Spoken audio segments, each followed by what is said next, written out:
Les tissus mous, c'est par opposition aux tissus durs que sont l'os et les dents. Et les tissus mous représentent tout le reste, donc évidemment les joues, les glandes salivaires, la gencive. Les lésions des tissus mous, ils peuvent être en gros de deux sortes. C'est soit des lésions qui sont les conséquences de maladies systémiques comme un diabète par exemple, ou des lésions qui sont les conséquences de modifications profondes des tissus mous que sont les lésions précancéreuses.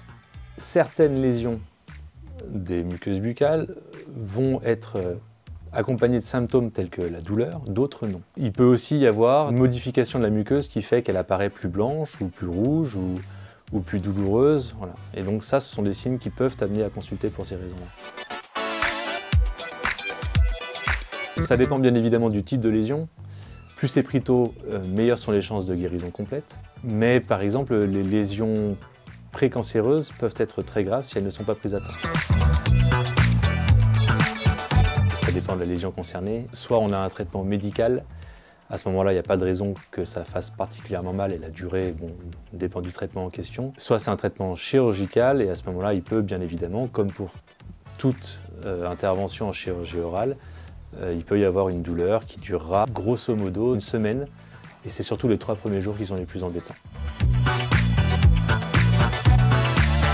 Dans le cas d'une lésion précancéreuse qui est avérée, donc qui a fait l'objet d'une biopsie qu'on a pu faire chez Adam, on va avoir évidemment ce protocole d'adresser le patient à une personne qui peut le prendre en charge de A à Z, aussi par le biais d'une équipe pluridisciplinaire, que sont les médecins, les oncologues ou les chirurgiens maxillofaciaux ou les ORL.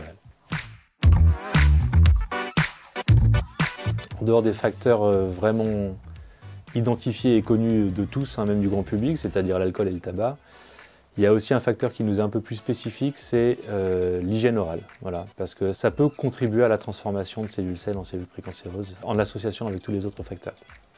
Et comme je le disais tout à l'heure, plus un problème est pris tôt, plus le traitement a de meilleures chances de réussite. Donc une visite régulière pour dépister, pour faire un examen global, c'est assez important également.